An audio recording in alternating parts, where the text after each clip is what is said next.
আচ্ছা, কখনো কি মনে হয়েছে যে একটা দারুণ আইডিয়া কেন মার্কেট পায় না, অথচ আরেকটা আপাতদৃষ্টিতে সাধারণ আইডিয়া কিভাবে মিলিয়ন ডলারের ব্যবসায় পরিণত হয়? প্রায় সময়ই আসল পার্থক্যটা গড়ে দেয় সঠিক পরিকল্পনা আর প্রযুক্তির ব্যবহার। আজকের এই বিশ্লেষণে আমরা দেখব কিভাবে আর্টিফিশিয়াল ইন্টেলিজেন্স মানে এআই এই গ্যাপটা পূরণ করতে পারে আর একটা সাধারণ ভাবনাকে একটা সফল ব্যবসায়িক উদ্যোগে বদলে দিতে পারে। যে কোনো নতুন কিছু শুরু করার আগে এই প্রশ্নটা কিন্তু মাথায় ঘুরপাক খায়, তাই না? একটা আইডিয়া নিয়ে মাসখানেক কাজ করার পর যদি বোঝা যায় যে এটা আসলে কোনো কাজেই আসবে না, তার চেয়ে হতাশাজনক আর কি হতে পারে। কিন্তু ভাবুন তো, যদি শুরুতেই আপনার আইডিয়ার আসল শক্তি আর দুর্বলতাগুলো চিনে ফেলার একটা উপায় থাকতো। ঠিক এখানেই কিন্তু প্রযুক্তি, বিশেষ করে এআই, আপনার সবচেয়ে বড় বন্ধু হতে পারে। আচ্ছা, তাহলে চলুন শুরু করা যাক প্রথম ধাপটা দিয়ে। একটা আইডিয়া আদৌ ভালো কিনা সেটা বোঝার জন্য এআই কিভাবে আমাদের প্রাথমিক প্রশ্নগুলোর উত্তর খুঁজে দেয়, সেটাই এখন দেখব। ব্যাপারটা কিন্তু একদমই জটিল না। আপনাকে শুধু ৩টা মূল জিনিস বলতে হবে। সমস্যাটা ঠিক কি, আপনি সেটার কি সমাধান দিচ্ছেন, আর কাদের জন্য এই সমাধানটা তৈরি করছেন। এই ৩টা বিষয় পরিষ্কার থাকলে এআই তার কাজ শুরু করে দিতে পারে।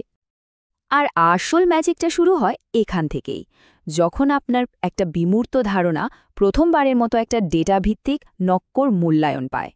এটা অনেকটা আপনার আইডিয়ার প্রথম রিপোর্ট কার্ড হাতে পাওয়ার মতো একটা ব্যাপার।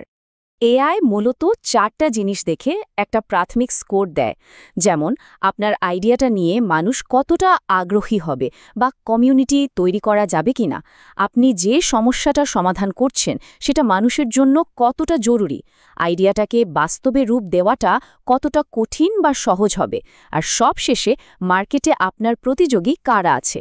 এই 4টা পিলারের উপর ভিত্তি করেই আপনার আইডিয়ার প্রাথমিক একটা চিত্র তৈরি হয়ে যায়।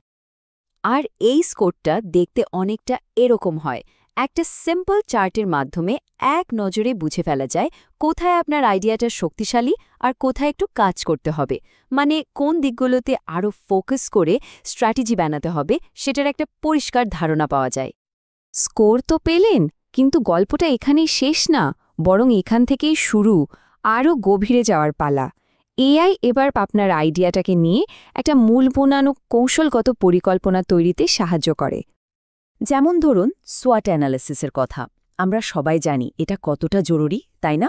স্ট্রেংথ, উইকনেস, অপরচুনিটি, থ্রেটস, এইসব বের করতে কিন্তু ঘন্টার পর ঘন্টা লেগে যায়। কিন্তু AI lakh lakh data point ঘেটে মুহূর্তের মধ্যে এটা তৈরি করে দেয়। এর ফলে আপনার ব্যবসার ভেতরের ও বাইরের দিক সম্পর্কে একটা পরিষ্কার ধারণা পেয়ে যাবেন। শুধু নিজের আইডিয়া না, এআই কিন্তু আপনার প্রতিযোগীরা কে, তারা বাজারে কি করছে সেটাও ঘেঁটে বের করে ফেলে। এর ফলে একটা স্ট্র্যাটেজিক ম্যাপের মতো তৈরি হয়ে যায়, যেটা দেখে আপনি সহজেই বুঝতে পারবেন যে বাজারের ঠিক কোন জায়গায় আপনার আইডিয়াটা অন্যদের থেকে আলাদা আর সেরা হতে পারবে। যে কোনো প্রোডাক্টের সাফল্যের জন্য সবচেয়ে জরুরি হল গ্রাহককে চেনা, আর এখানেই আসে ইউজার পার্সোনার কনসেপ্টটা। সহজ কথায় এটা হলো আপনার আদর্শ কাস্টমারের একটা কাল্পনিক ছবি, যা তাদের প্রয়োজন, ইচ্ছা আর আচরণ বুঝতে সাহায্য করে। যেমন ধরুন এআই স্টার্টআপ স্যারা নামে একটা পার্সোনা তৈরি করে দিল। তার বয়স কত, সে কী করে, তার লক্ষ্য কী, এমনকি তার প্রতিদিনের সমস্যাগুলো কি কি, সব কিছুর একটা বিস্তারিত প্রোফাইল। এই যে ছোট ছোট তথ্যগুলো, এগুলোই কিন্তু পরে প্রোডাক্ট ডিজাইন আর মার্কেটিংয়ের জন্য সোনায় সোনাগা হয়ে দাঁড়ায়। এতক্ষণ তো অনেক ডেটা আর অ্যানালাইসিস দেখলাম, কিন্তু এইসব তথ্যের দাম কি যদি এগুলো কোনো কাজেই না লাগে, তাই না? এআইয়ের আসল শক্তিটা এখানে। এটা শুধু বিশ্লেষণই করে না, সেই বিশ্লেষণকে কাজে লাগিয়ে বাস্তব কিছু জিনিস তৈরি করে দেয়, যা আপনার আইডিয়াকে লঞ্চ করতে সাহায্য করবে। ধরুন আপনাকে ইনভেস্টার্সদের সামনে আপনার আইডিয়াটা প্রেজেন্ট করতে হবে। দরকার একটা পিচ ডেক। এআই দেখুন নিজে থেকেই একটা 5 স্লাইডের কাঠামো বানিয়ে দিয়েছে। সমস্যাটা কি, আপনার সমাধান কি, বাজার কতটা বড়, কেন আপনিই সেরা, আর আপনার চাওয়াটা কি, সবকিছু একটা গোছানো গল্পের মতো করে সাজানো। এমনকি ধরুন লিফটে কারোর সাথে দেখা, আপনার হাতে আছে মাত্র 30 সেকেন্ড। সেই সময়ের জন্য একটা জম্পেশ এলিভেটর পিচও কিন্তু এআই রেডি করে দেয়। মাত্র কয়েক সেকেন্ডে আপনার আইডিয়ার মূল আকর্ষণটা তুলে ধরার জন্য এটা দারুণ কাজের।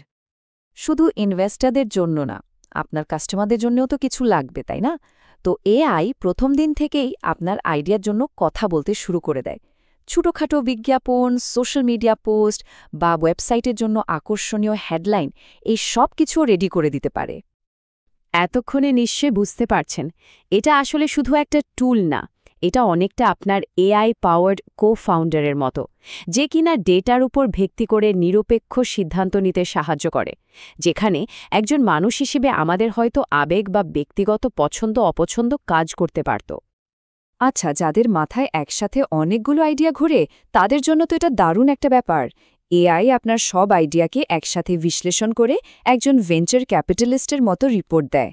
মানে একজন ইনভেস্টর যেভাবে অনেকগুলো কোম্পানির মধ্যে থেকে সেরাটাকে বেছে নেন, এআই ঠিক সেভাবেই আপনার সব আইডিয়া ঘেটে বলে দেবে কোনটা নিয়ে আগে এগোনো উচিত।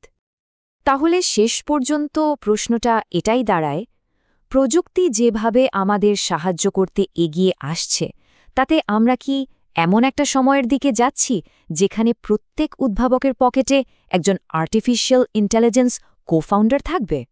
ব্যাপারটা কিন্তু ভাবার মতো।